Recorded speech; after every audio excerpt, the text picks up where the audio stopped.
Digital signature. Digital signature जो है वो पब्लिक की क्रिप्टोग्राफी का यूज़ करता है और हैंड रिटन सिग्नेचर से बेहतर होता है, और वहाँ पे हम सिक्योरिटी कैपेबिलिटीज़ बहुत ज़्यादा होती है डिजिटल सिग्नेचर के अंदर, इसीलिए उसको रेप्लिकेट करना भी एक चैलेंजिंग टास्क बन जाता है। जैसे मैसेज ऑथेंटिकेशन करते हैं उससे उल्टा डिजिटल सिग्नेचर्स के अंदर हम क्या करते हैं, दो पार्टीज जो है उसके बीच में वो चीज़ जो है वो प्रोटेक्टेड रखते हैं, जो भी डॉक्यूमेंट है वो प्रोटेक्टेड रखते हैं, थर्ड पार्टी का इंटरफेरेंस नहीं आने देते वहाँ पे। इसके साथ साथ इसके साथ साथ ऑथर को ऑथेंटिकेट करते हैं, डेट टाइम और जो भी कंटेंट है उसको ऑथेंटिकेट किया जाता है।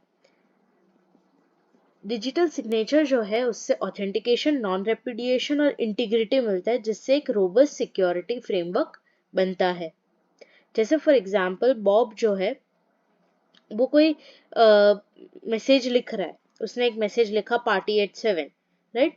फिर उसने क्या किया, उसको एमडी एल्गोरिथम का यूज करके एक मैसेज हैश बना दिया, उसने एक जनरेट किया मैसेज डाइजेस्ट, और जिसको हम बोलते हैं हैश वैल्यू भी बोल सकते हैं, और फिर उसको अपनी खुद की प्राइवेट की का यूज करके इनक्रिप्ट किया और एक सिग्नेचर के फॉर्म में, राइट, एक डिजिटल सिग्नेचर उसने जनरेट की। अब फ्रैंक को अगर बॉब ने भेजा है वो मैसेज, तो फ्रैंक क्या करेगा, सबसे पहले उसको पार्टी एट 7 वाला मैसेज तो लॉक करके मिला हुआ है, तो सबसे पहले वो क्या करेगा, कैलकुलेट करेगा मैसेज डाइजेस्ट को, वो सिग्नेचर को डिक्रिप्ट करेगा अपनी खुद की बॉब की पब्लिक की का यूज करके। वो क्या करेगा, सिग्नेचर को डिक्रिप्ट करेगा और उसे एक वैल्यू मिलेगी, उसे हम वैल्यू 2 बोलेंगे, ठीक है। फिर वो चेक करेगा कि जो वैल्यू इसको मिली थी, बॉब को मिली थी, वही सेम वैल्यू फ्रैंक को मिली है या नहीं, वैल्यू 1 इक्वल्स टू वैल्यू 2, वो मैच करेगा। अगर सेम वैल्यू है तो अब बॉब डिनाई नहीं कर सकता है कि उसने वो मैसेज नहीं भेजा है, उसको एक्सेप्ट करना पड़ेगा कि बॉब ने ही फ्रैंक को मैसेज भेजा है, right, using his own private की। अगर वैल्यू 1 वैल्यू 2 से इक्वल नहीं है, इसका मतलब ये है कि बॉब के मैसेज को किसी ने टैम्पर किया है, मॉडिफाई किया है, राइट। इसको और टेबुलर फॉर्मेट में समझने की समझे तो फ्लो चार्ट के हिसाब से क्या होगा कि बॉब जो है वो एक मैसेज लिख रहा है, अपने हिसाब से उसके अंदर एक हैश फंक्शन बनाता है, राइट। हैश फंक्शन बनाने के बाद एक खुद की प्राइवेट की का यूज करके उसको इनक्रिप्ट करता है, और एक एस नाम का सिग्नेचर उसको मिलता है।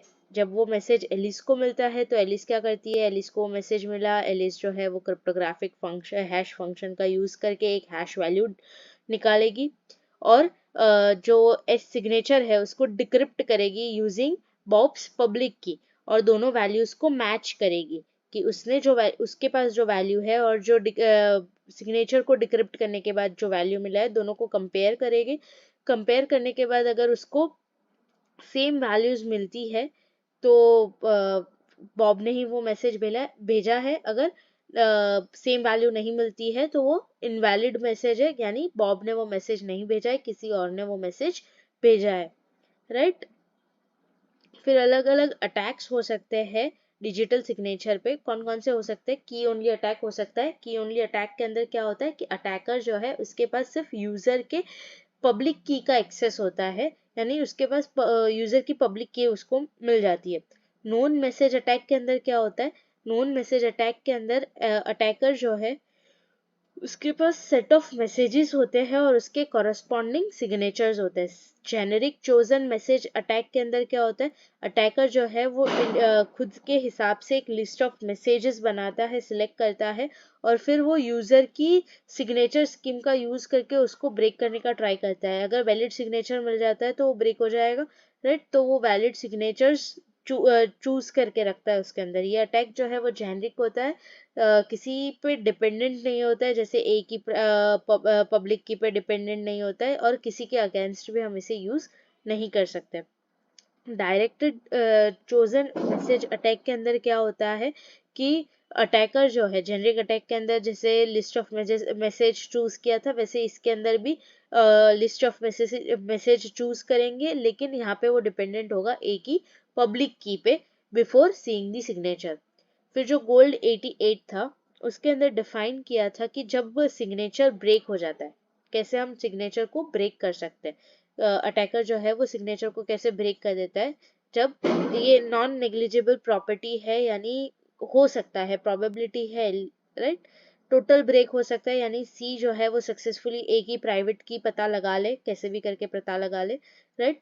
यूनिवर्सल फ्रॉजरी हो सकती है। इसके अंदर क्या होता है कि सी जो है वो एक ऐसा एफिशिएंट साइनिंग एल्गोरिदम लगाए जिसके थ्रू किसी भी आर्बिट्री मैसेज के अंदर सिग्नेचर्स अपने हिसाब से कंस्ट्रक्ट कर पाए। फिर सिलेक्टिव फ्रॉजरी हो सकती है, कुछ मैसेजेस पे वो फ्रॉजरी अप्लाई कर सकता है, यानी कुछ मैसेजेस जो है उसको वो अल्टर कर सकता है। एग्जिस्टेंशियल फ्रॉजरी जो है उसमें क्या होता है, सी जो है वो सिग्नेचर लगाता है और फाइंड करने की कोशिश करता है मैसेजेस को, लेकिन सी जो है उसको वो मैसेजेस को कंट्रोल नहीं कर पाता है, इसीलिए एक माइनर न्यूसेंस जैसा हो जाता है ए के लिए। फिर आता है डिजिटल सिग्नेचर की रिक्वायरमेंट्स। तो डिजिटल सिग्नेचर की क्या क्या रिक्वायरमेंट्स होती है? सबसे पहले डिजिटल सिग्नेचर जो है उसके साथ एक मैसेज लिंक्ड होना चाहिए जब वो साइन कर रहे होते हैं तब। फिर दूसरा होता है कि सेंडर की इंफॉर्मेशन जो है वो यूनिक होनी चाहिए, जिससे फ्रॉजरी और डिनायल जो है उसको हम रोक सके। फिर इजी प्रोडक्शन होना चाहिए, यानी सेंडर जो है वो इजीली डिजिटल सिग्नेचर को प्रोड्यूस कर पाना चाहिए। फिर ईज ऑफ रिकॉग्नाइजेशन और वेरिफिकेशन बहुत इजीली हो जाना चाहिए इंटेंडेड रेसिपिएंट के लिए। कंप्यूटेशनली फॉर्ज करना इनफिजिबल होना चाहिए, यानी कोई भी नया मैसेज आए तो एग्जिस्टिंग डिजिटल सिग्नेचर का यूज करके या तो फिर कोई फ्रॉडुलेंट डिजिटल सिग्नेचर का यूज करके कोई फ्रॉजरी नहीं होनी चाहिए। प्रैक्टिकल स्टोरेज होना चाहिए। जब भी हम बात करते हैं डिजिटल सिग्नेचर की तो उसकी इंफॉर्मेशन स्टोर करने के लिए स्टोरेज होना बहुत ज़रूरी है, तो एक स्टोरेज होना चाहिए। डायरेक्ट डिजिटल सिग्नेचर के बारे में पढ़ेंगे हम लोग। डायरेक्ट डिजिटल सिग्नेचर क्या है? तो डायरेक्ट डिजिटल सिग्नेचर जो है वो एक ऐसी स्कीम है जिसके अंदर कम्युनिकेटिंग पार्टीज जो है वो एक दूसरे के साथ कम्युनिकेट कर लेती है without third party interference, right. इसके अंदर क्या होता है कि खुद ही अजम्पशंस कर लेते हैं, यानी दोनों पार्टीज के पास पब्लिक कीज अवेलेबल रहती है और डायरेक्टली वो डिजिटल सिग्नेचर परफॉर्म कर सकते हैं। इसकी एप्लीकेशन जो है वो पब्लिक की एल्गोरिथम्स में होनी चाहिए, यानी जहाँ पे एसिमेट्रिक की का यूज होता है, एन्क्रिप्शन का यूज होता है, वहां पे हम डायरेक्ट डिजिटल सिग्नेचर यूज कर सकते हैं। फिर डिजिटल सिग्नेचर फॉर्मेशन कैसे फॉर्म करेंगे? तो एंटायर मैसेज को एनक्रिप्ट कर सकते हैं यूजिंग सेंडर्स प्राइवेट की, या तो फिर जो हैश कोड है, मैक कोड है, उसको हम सेंडर की प्राइवेट की का यूज करके एनक्रिप्ट कर सकते हैं। कॉन्फिडेंशियलिटी मेजर्स हो सकती है इसके अंदर, यानी एडिशनली हम कॉन्फिडेंशियलिटी ऐड कर सकते हैं by encrypting the entire message along with the signature. पूरा मैसेज और सिग्नेचर पूरे सबको हम एनक्रिप्ट कर देते हैं यूजिंग कोई भी प्राइवेट या पब्लिक की का यूज करके हम उसे एनक्रिप्ट कर दे तो कॉन्फिडेंशियलिटी बढ़ जाती है। फिर सीक्वेंस ऑफ ऑपरेशन मैटर करता है, कोई सीक्वेंस जो है वो चेंज नहीं कर सकता। जैसे फॉर एग्जांपल सबसे पहले आउटर कॉन्फिडेंशियलिटी फंक्शन चेक होना चाहिए, એટલે that means in case of dispute third party जो है वो मैसेज को रिव्यू कर सकता है और सिग्नेचर कर सकता है, उसकी सिग्नेचर और मैसेज को वो वेरिफिकेशन कर सकता है, वेरीफाई कर सकता है। फिर सिक्योरिटी डिपेंडेंसी होती है, यानी ऐसे अप्रोचेज होते हैं जिसके अंदर सेंडर की प्राइवेट की सिक्योरिटी जो है वो बढ़ानी चाहिए। अगर इन केस सेंडर की प्राइवेट की जो है वो लॉस्ट हो जाती है, स्टोलन हो जाती है, तो फ्रॉजरी होने के चांसेस है। मिटिगेशन टेक्निक क्या होती है कि ऐसे चीज़ों को, ऐसी थ्रेड्स को एड्रेस करने के लिए हम डिजिटल सर्टिफिकेट या सर्टिफिकेट अथॉरिटीज का यूज कर सकते हैं। फिर आता है एल्गेमल डिजिटल सिग्नेचर। एल्गेमल डिजिटल सिग्नेचर जो है वो डेफी हेलमैन जैसा ही है, वो 1984 के अंदर बनाया था टी एल्गेमल ने, जो पब्लिक की स्कीम का यूज करते हैं बेस्ड ऑन डिस्क्रीट एल्गोरिथम, जो डेफी हेलमैन से बहुत ज्यादा मैच करता है। इसका पर्पस क्या था कि वो इंक्रिप्शन के लिए यूजर की पब्लिक की का यूज करे और डिक्रिप्शन के लिए यूजर की प्राइवेट की का यूज कर सके। एल्गेमल सिग्नेचर स्कीम क्या काम करता है? वो क्या करता है, जब एन्क्रिप्शन करना है तब यूजर की प्राइवेट की का यूज करते हैं और जब डिक्रिप्शन करना हो तब पब्लिक की का यूज करते हैं। जैसे ये यूटिलाइज जो होता है DSS के अंदर, जैसे डिजिटल सिग्नेचर स्टैंडर्ड, और MIME के अंदर भी यूज होता है ईमेल स्टैंडर्ड के लिए। तो इन दोनों एप्लीकेशन के अंदर एलगेमल सिग्नेचर स्कीम का यूज होता है। फिर global element of ElGamal, global elements जो है, जैसे prime number prime number Q और A जो है, और इसके अंदर A जो है वो प्रिमिटिव रूट होना चाहिए Q का, जो डेफी हेलमैन के अंदर भी हम प्राइम नंबर्स यूज करते हैं P और Q के फॉर्म के अंदर, राइट। वही सेम यहाँ पे भी हम यूज करेंगे, प्राइम नंबर्स का यूज करेंगे। और एक और बात याद रखेंगे कि Q जो है वो प्रिमिटिव रूट होना चाहिए A का। की जनरेशन की बात करें तो यूज़र जो है वो प्राइवेट और पब्लिक की जनरेट कर सकता है, और जो भी की सिलेक्ट करता है, फॉर एग्जांपल सेंडर ए जो है उसने एक्स ऑफ ए सिलेक्ट किया, और पब्लिक की जो है वो वाई ऑफ ए है, प्राइवेट की जो है वो एक्स ऑफ ए है, और पब्लिक की जो है वो वाई ऑफ ए है। तो पब्लिक की कंप्यूट करने के लिए जो फॉर्मूला लगेगी वो क्या लगेगी, Y of A equals to A raise to X of A mod Q. Security basis की बात करें तो सिक्योरिटी जो है वो बेस्ड होती है उसके डिस्ट्रिक्ट लॉगरिथम्स पे। जितना डिफिकल्ट होगा डिस्क्रीट लॉगरिथम को कंप्यूट करना, उतना ज़्यादा सिक्योरिटी होगा, जैसे डेफी हेलमैन में होता है। सेम वैसे ही सिग्नेचर वेरिएंट ऑफ एल्गेमल, तो इसके अंदर क्या होता है कि वो एक्सपोनेंशियल का यूज करता है, यानी एक फाइनाइट फील्ड होती है, गैलोलिस फील्ड उसको बोलते हैं हम लोग, जिसके अंदर वो लिमिटेड फील्ड के अंदर एक्सपोनेंशियल हम परफॉर्म कर सकते हैं, जहाँ पे प्राइवेट की जो है वो एनक्रिप्शन के लिए यूज होता है, यानी साइनिंग के लिए यूज होता है, और पब्लिक की जो है वो डिक्रिप्शन यानी वेरिफिकेशन के लिए यूज होता है। जब हम मैसेज साइन करते हैं, यूजर ए जो है वो मैसेज साइन करके भेजता है बॉब को, जैसे ए जो है वो मैसेज एम बॉब को भेज रहा है साइन करने के बाद, तो उसके बाद हैश फंक्शन जो है वो कंप्यूट होता है। एक रैंडम नंबर के चूज किया जाता है, और उसको टेम्पररी कीज S1 और S2 असाइन किए जाते हैं, और रिजल्टिंग सिग्नेचर जो है वो S1 S2 होता है। दोनों को कंपेयर किया जाता है on the receiver's side. Verification कैसे होता है सिग्नेचर का, तो दो वैल्यूज जनरेट होके मिलती है, एक वैल्यू 1 और एक वैल्यू 2। जो यूजर बी होता है वो वैल्यूज को कंप्यूट करने के बाद वेरीफाई करता है कि दोनों वैल्यूज मैच कर रहे हैं या नहीं। अगर मैच कर रहे हैं तो वो वैलिड होगा, अगर मैच नहीं कर रहे तो वो इनवैलिड होगा, राइट। फिर आता है स्कनॉर्स की सेटअप। तो इसके अंदर क्या होता है, हम दो प्राइम नंबर्स का यूज करेंगे, सुटेबल प्राइम नंबर्स लेंगे पी और क्यू के फॉर्म के अंदर, फिर चूज करेंगे AQ की वैल्यू जो है वो कॉन्ग्रुएंट होनी चाहिए 1 मॉड P, यानी रिमाइंडर होना चाहिए उसके अंदर 1। फिर ट्रिपल फॉर्म का यूज करेंगे, यानी APQ फॉर्म का यूज करेंगे, जो एक ग्लोबल पब्लिक की बनेगी हमारे लिए, राइट। जो ग्रुप ऑफ यूजर्स यूज कर सकते हैं, कॉमन रहेगी सबके लिए। हर एक यूजर जो है वो खुद की कीज जनरेट करती है। फॉर एग्जांपल यूजर ए ने की जनरेट की है, तो सीक्रेट की वो अपने हिसाब से चूज करेगा। सीक्रेट की जो है वो 0 से बड़ी होनी चाहिए, क्यू से छोटी होनी चाहिए। और पब्लिक की को कंप्यूट करने के लिए जो फॉर्मूला लगती है, हम उसको बोलेंगे V of A equals to A raise to inverse of SA mod Q, ठीक है। फिर स्कनॉर की डिजिटल सिग्नेचर कैसे काम करती है, तो एक्सपोनेंशियल इसमें भी यूज होता है, और फाइनाइट फील्ड के अंदर ही एक्सपोनेंशियल यूज किया जाता है। डिस्क्रीट और लॉगरिथम के बेस पे होते हैं सिक्योरिटी, जैसे डेफी हेलमैन में होती है वैसे सेम। और मैसेज जो है वो डिपेंडेंट होता है सिग्नेचर पे, पार्ट ऑफ सिग्नेचर जनरेशन पे। जैसे मल्टीप्लाई सबसे पहले हम क्या करेंगे, जब मैसेज डिपेंडेंट होता है पार्ट ऑफ सिग्नेचर जनरेशन पे, तो उसके अंदर कुछ स्टेप्स आते हैं। जैसे सबसे पहले हमें मल्टीप्लाई करना पड़ता है 2n बिट इंटीजर को n बिट इंटीजर के साथ। फिर एक प्राइम मॉड्यूलस p जो है, प्राइम मॉड्यूलस p का यूज करना पड़ता है, जहाँ पे p-1 जो है वो प्राइम फैक्टर होता है q का, जिससे हमें एक अप्रोप्रिएट साइज मिलती है। टिपिकली p जो है वो 1024 बिट का होता है, और q जो है वो 160 बिट का नंबर होता है। यूजर फिर मैसेज को साइन करता है, कैसे साइन करेगा, सबसे पहले वो एक रैंडम नंबर r चूज करेगा, जिसकी वैल्यू 0 to q के बीच में होनी चाहिए, exclusive of 0 and q, right. और उसको कंप्यूट करने के लिए, x कंप्यूट करने के लिए हम फॉर्मूला यूज करेंगे A raise to r mod p, right.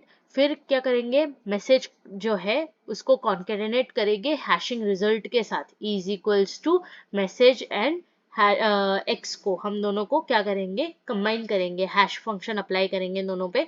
फिर कंप्यूट करेंगे y की वैल्यू कैसे मिलेगी हमें, r प्लस एसी के फॉर्म में, r plus AC mod q। तो हमें जो मिलेगा रिजल्ट वो एक सिग्नेचर पेयर होगा in the form of e comma y। हमने दो वैल्यूज कंप्यूट की ना, एक e वैल्यू कंप्यूट की और एक y वैल्यू कंप्यूट की, तो वो हमारा सिग्नेचर बनेगा। कोई और यूजर अगर वेरीफाई करना चाहे तो वो कैसे कंप्यूट कर सकता है, तो सबसे पहले वो x हैश की वैल्यू कंप्यूट करेगा a v raise to e mod p के फॉर्म में, और फिर वेरीफाई करेगा कि वो वैल्यू जो है वो e के वैल्यू से मैच हो रही है या नहीं। फिर आता है डिजिटल सिग्नेचर स्टैंडर्ड।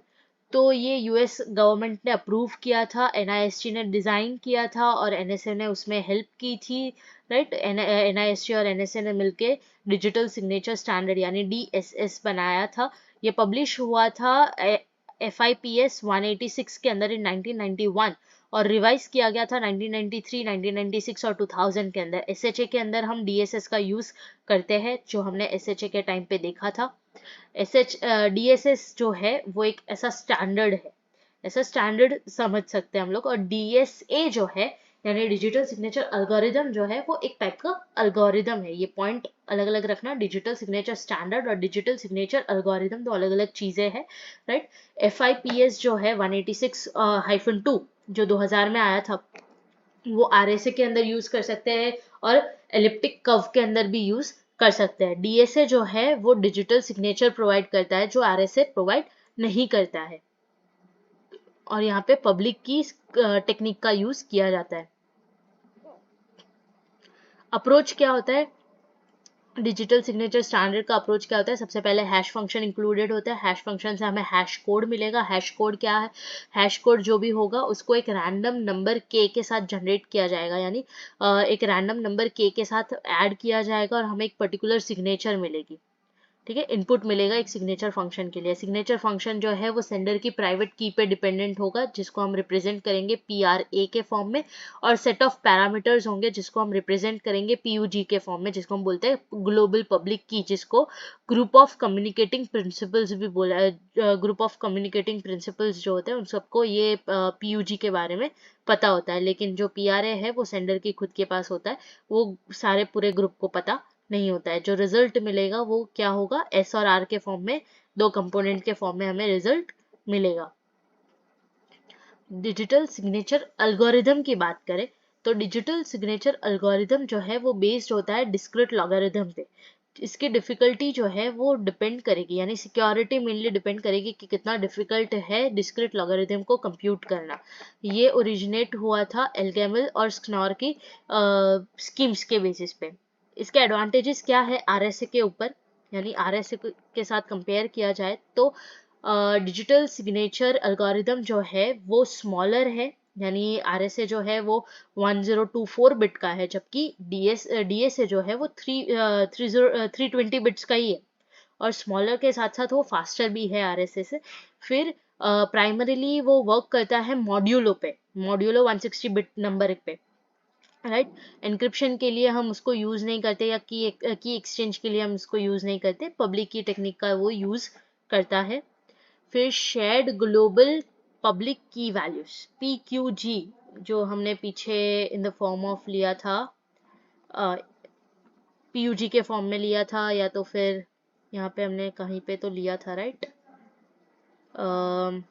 छोड़ो, मिल नहीं रहा है मेरे को, तो कंटिन्यू करते हैं। PQG के फॉर्म में जो पब्लिक कीज होती है, जिसे हम PUG के फॉर्म में भी लिख सकते हैं, राइट। तो इसके अंदर हम क्या करते हैं, चूज करते हैं 160 बिट का प्राइम नंबर Q, ठीक है। Q चूज किया जो 160 बिट का है। फिर चूज करते हैं prime number P। Prime number P जो है उसकी लेंथ जो है वो 12-1 से बड़ी होनी चाहिए और 12 से छोटी होनी चाहिए। L जो है यहाँ पे 512 हो सकता है या 1024 हो सकता है, यानी P की वैल्यू जो है वो 512 और 1024 के बीच में होनी चाहिए। और Q जो है वो 160 बिट का प्राइम डिविजर होगा P-1 का, ठीक है। फिर हम जी का वैल्यू कैलकुलेट करेंगे या चूज करेंगे, बोलेंगे चूज करेंगे। तो चूज कैसे करेंगे, तो G is equals to H raise to p minus one divided by Q, right. और h की वैल्यू जो है वो 1 से बड़ी होनी चाहिए, p माइनस वन से छोटी होनी चाहिए, और h to the power p minus one by two mod p जो है वो 1 से बड़ा होना चाहिए, तभी ये कैलकुलेट कर सकते हैं। जो ग्लोबल पब्लिक कीज जो है वो तभी कैलकुलेट हो सकती है। यूजर जो है वो अपनी प्राइवेट कीज चूज करता है और कंप्यूट करता है पब्लिक की को। प्राइवेट की चूज करने के बाद वो पब्लिक की कैलकुलेट करता है, राइट। उन दोनों की फॉर्मूला लिखी हुई है। प्राइवेट की रैंडमली चूज होती है, x should be less than Q, और पब्लिक की कंप्यूट करने के लिए हमने बार बार ये फॉर्मूला पढ़ी है कि y is equals to g raise to x mod p।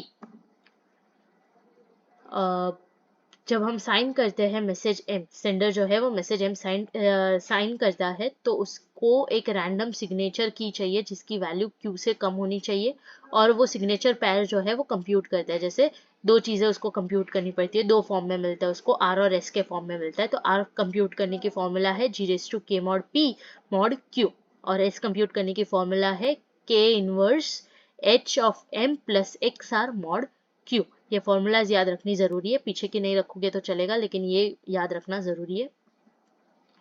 और एक बार रिसीवर को मिल जाता है मैसेज एम, तो रिसीवर जो है उसको वेरीफाई करने के लिए इन चार फॉर्मूला का यूज करता है, और फिर वो चेक करता है कि वी की वैल्यू आर से मैच करती है या नहीं। अगर करती है तो सिग्नेचर वेरीफाई हो जाएगा, राइट। तो ये था डिजिटल सिग्नेचर के बारे में वीडियो, राइट।